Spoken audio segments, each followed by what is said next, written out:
the earth, riches and wisdom. So we have even right there. What's his name?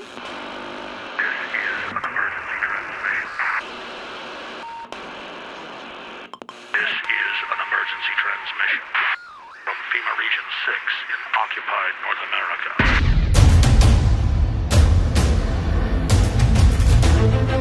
There is a war. It's happening now. It will decide the fate of humanity. The time to choose sides has come. We are the resistance. We are the InfoWar.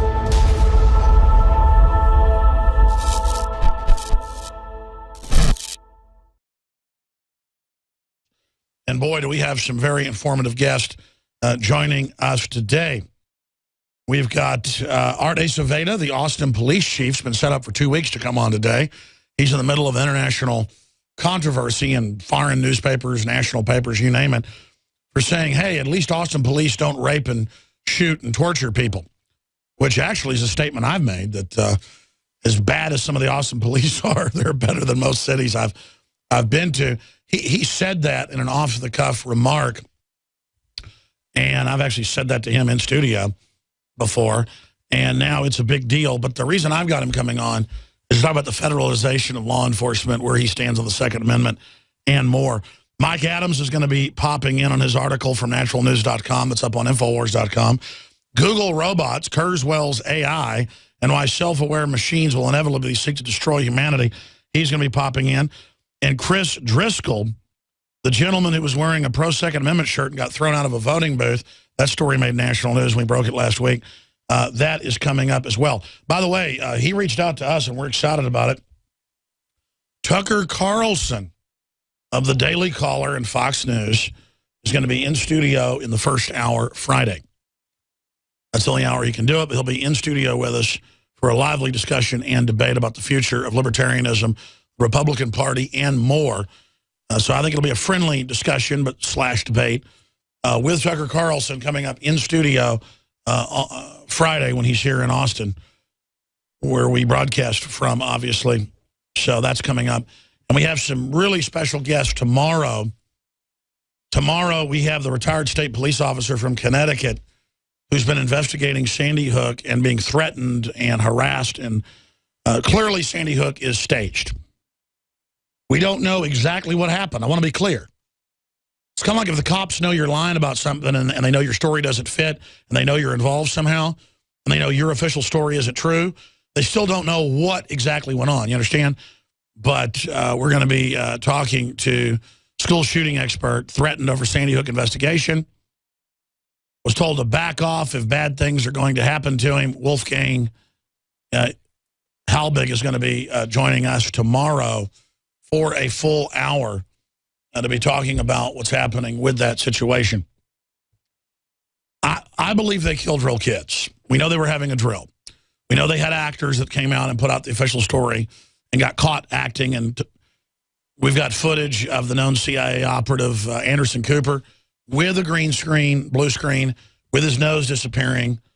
And you can see a loop of footage shot there at the square in Connecticut, there in Sandy Hook. And you see bags blowing, and then the bag blows the same way again. I mean, it's a loop, folks. So something's going on. And they caught a Homeland Security federalized cop. They caught a Homeland Security federalized cop in the same black top, camo pants, was arrested minutes after the whole thing started when local police showed up. And then they said, oh, we never stopped anybody. It's made up, even though there's helicopter footage. They later had to admit it. So there's a cover up there. All the signs are there. All the signs are there that it was a drill. And we don't know what else happened there. But it was all staged to get our guns. We know that. The globalists have controlled the mainstream media for a long time, but now they're expanding, making the weaponization even more vicious and deceptive. All the major networks are state-run. We are partnering this year with the NFL. The NFL has become a political weapon against the Second Amendment and pushes Obamacare. MSNBC tells us that our children belong to the state. We have to break through our kind of private idea that kids belong to their parents or kids belong to their families and recognize that kids belong to whole communities. The brainwashing media machine has been turned turned up on high, and it's time for humanity to double down on the true people's media and strike back against the tyrants that are destroying our civilization with their lies and fraud. We are the resistance. You are the resistance. You are the info war. It is more important than ever to realize that we are not the alternative media. We are the true media. The establishment dinosaur press is dying. We are in an information war, and we are losing that war. Join us at InfoWarsNews.com and PrisonPlanet.tv. Members can share their memberships with up to 11 people. By subscribing, you will literally be buying war bonds in the info war to expand our operation in the face of the tyrants. Join us at PrisonPlanet.tv. The embattled Austin police chief, Art Acevedo, is scheduled to be in studio. He's made international headlines in the last week with statements after the police tackled and arrested a woman who was jogging, wearing earbuds, listening to music, and did not hear their command to stop. And he said, hey, she's lucky she didn't get raped like other police departments would do. And then he gave examples of police raping women. And I guess it really is a real argument. As sneaky and slick as Art Acevedo is, he does have the will to come in on air and argue with me and debate. And he does say off-the-cuff things that I actually agree with. I mean, it shows how much trouble this country is in that we ought to be glad they're just not raping people like some other big police departments are. But that's not why I've got him coming on, but we'll raise that issue with him at the bottom of the third hour. By the way, one of my friends went out to eat in downtown last week, and about 10 o'clock at night was leaving after the business meeting, and he got pulled over with him and his buddy, and both of them are not, one of them hardly drinks, the other person hasn't had anything to drink in 17 years. He's proud of that. And the cop screams at him, get out of the car. He's like, well, what have I done? Well, just get out of the car, and you're gonna breathe in this breathalyzer using force, using threat. Okay, I'll breathe in the breathalyzer. And then no alcohol found. So the other guy says, I haven't had anything to drink in 17 years. He screams at him and says, I don't believe you. Shut up, liar. And that all goes on. And he said the cop looked like he was about 19 years old and was just screaming at him the whole time.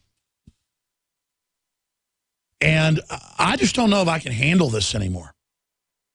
In a so-called free country being treated like that. Now, most Austin police do not act like that. And I know we're a nationwide radio show. It's just that more and more, it's like we're in Fallujah and I'm an Al-Qaeda operative is the way I'm being treated or something.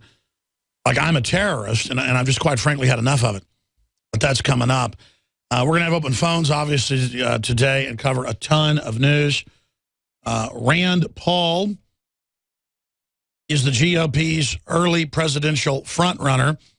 While the establishment hopes for a governor to emerge, he is quietly putting together a formidable operation.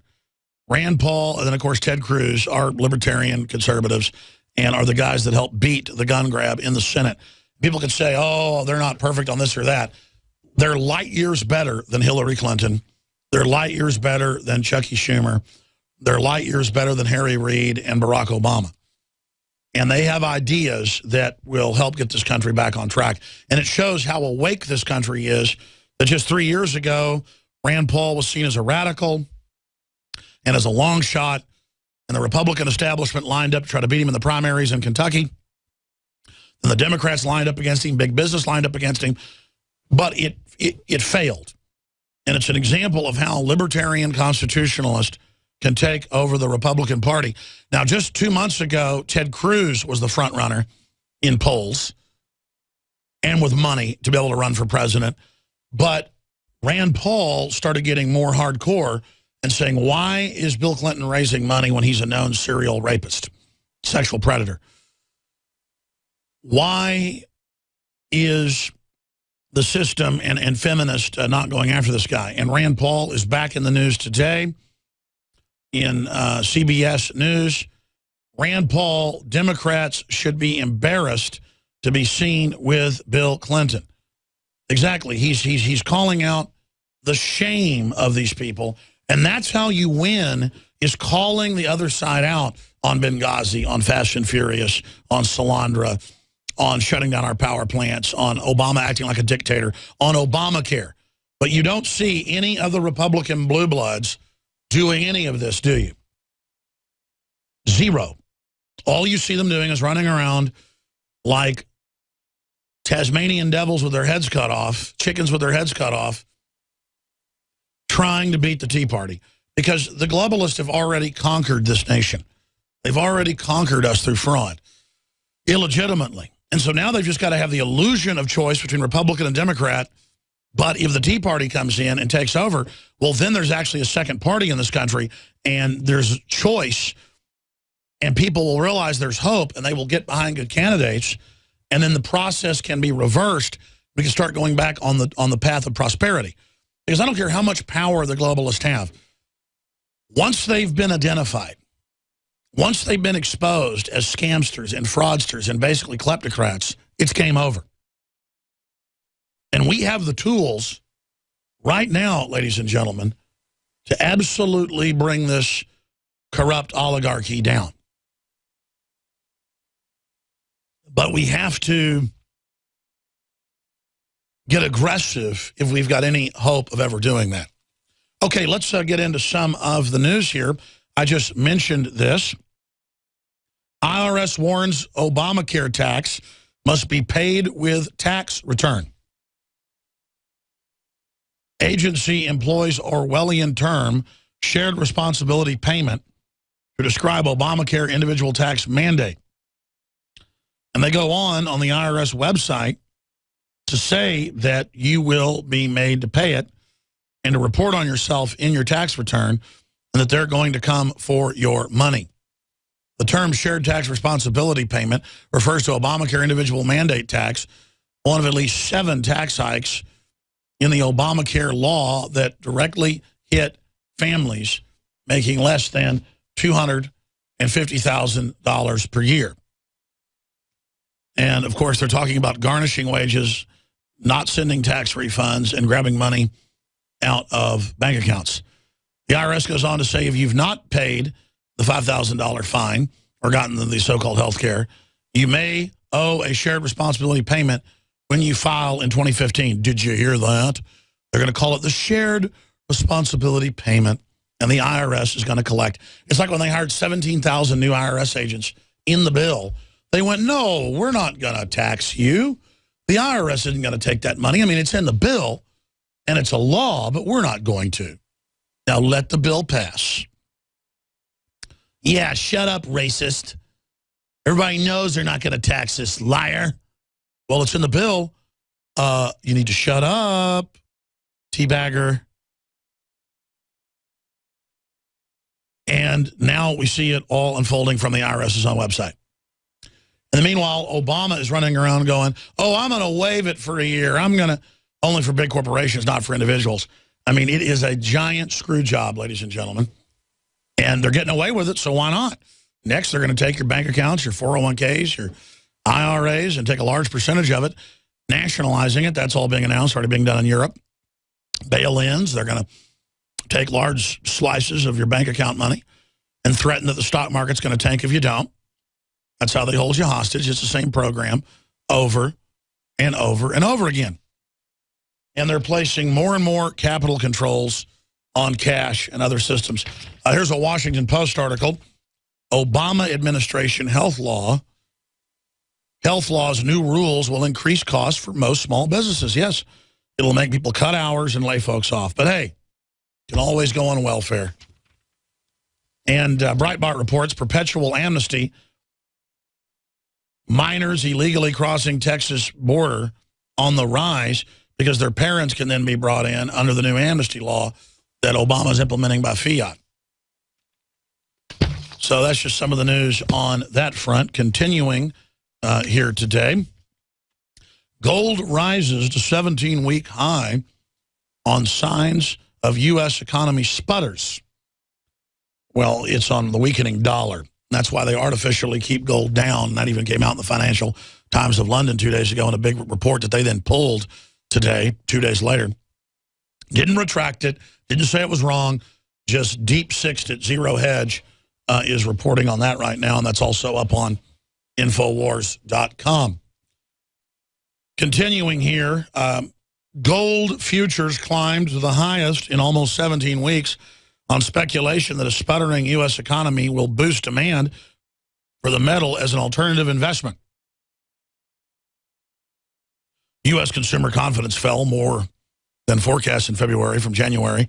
An index from the New York-based Conference Board showed today home prices rose at a slower pace in the 12 months that ended in December, according to a separate report. Russia's deputy finance minister said Ukraine faces a high chance of defaulting on its sovereign debt. Gold has gained 12% this year. Told you that was coming. They can only artificially suppress it so long. Here's a big report up on Infowars.com from last night. But I'm going to ask Don and Kit to put this back in the tiles on the front page of PrisonPlanet.com and Infowars.com because it's a big deal. We told you this was coming in Connecticut. Surrender your firearms, Connecticut tells unregistered gun owners. That's right. And New York is banning anything over 10 rounds and SWAT teaming people. State orders owners of newly banned unregistered firearms to turn them all in. The state of Connecticut is now demanding that gun owners across the state turn in all newly banned unregistered firearms and magazines or face felony arrest. The state police special licensing and firearms unit began mailing out notices to gun owners who attempted to register their firearms and accessories with the state, but did not do so in time for the January 1st deadline of Connecticut's newly enacted gun law. Their answer is turn them in. The law bans the sale of magazines holding over 10 rounds, assault rifles as anything semi-automatic. We are returning your application for assault rifle certificate, large capacity magazine declaration, because it has not received or postmarked prior to January 1st, 2014, as required by law. So there you go. It wasn't just register them. It was actually a confiscation law. 90+% were unable to register. The SWAT teams are coming. Visit Infowars.com and PrisonPlanet.com. When you're on the site, you can also tune in 24 hours a day to my daily radio broadcast. There's also a free iPhone app to listen to the syndicated radio show when and where you want. Imagine Connecticut, where they tell you you got to go register all your semi-autos and your magazines and clips, and then the government offices weren't open long enough. People were unable to do it. A lot of folks just didn't do it because it's unconstitutional. And now the state police are sending them letters saying, we're getting ready to come arrest you. You're not allowed to register it now. You just got to turn them all in.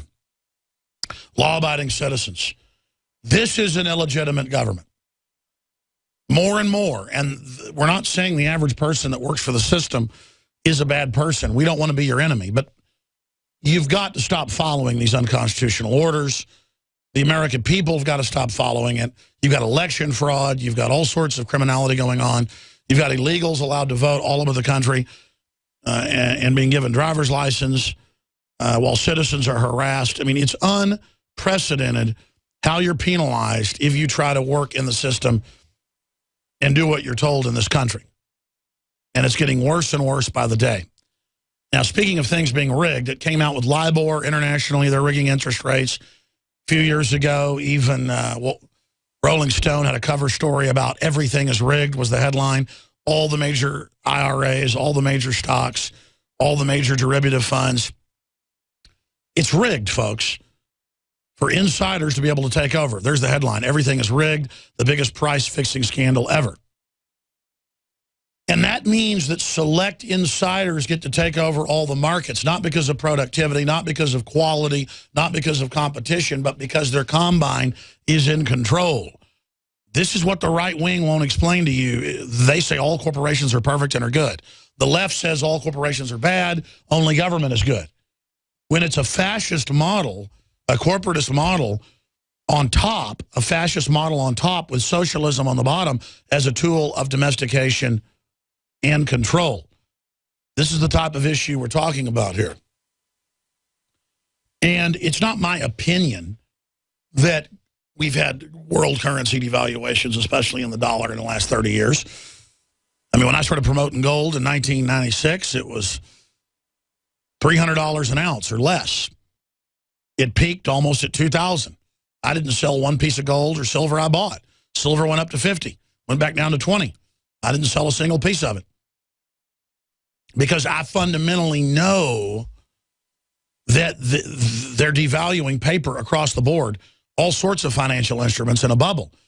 And in the final equation, gold and silver and platinum and palladium and copper and so many other commodities traded on the open mercantile exchange are going to go up. And the elites, universities, governments, they're all hoarding it as well. They're net sellers of paper gold to short the market, naked short it, but they're overall hoarders and massive owners of the metals physically. Now, let's get into Bloomberg. Gold rises to 17-week high on signs U.S. economy sputters. The Consumer Confidence Index, home prices, all of it points towards the Federal Reserve cutting, and that we were really in a slump in 2013. We've been in a slump since 2008. Now, let's continue here. Here is the Financial Times of London. Zero Hedge was able to save it. Here is the Financial Times gold price manipulation article that was removed. 2 days ago, FT, the most prestigious financial paper in the world, released a clear, informative, and fact-based article titled, simply enough, Gold Price Rigging Fears Put Investors on Alert, in which author Madison Marriage, I'll try to get them on, guys, citing a report by the Fighters Consultancy, revealed that global gold prices may have been manipulated 50% on occasions between January 2010, December 2013. By the way, we ought to get Ted Anderson on the show sometime today to talk about this. And now they've pulled the article. We have a screenshot of that where they said, sorry, the page you're looking for does not exist. They didn't retract it. They deep-sixed it. But it turns out the Financial Times of London, and we have this article mirrored on Infowars.com. Turns out the Financial Times story was saved so that you can actually go read what they said.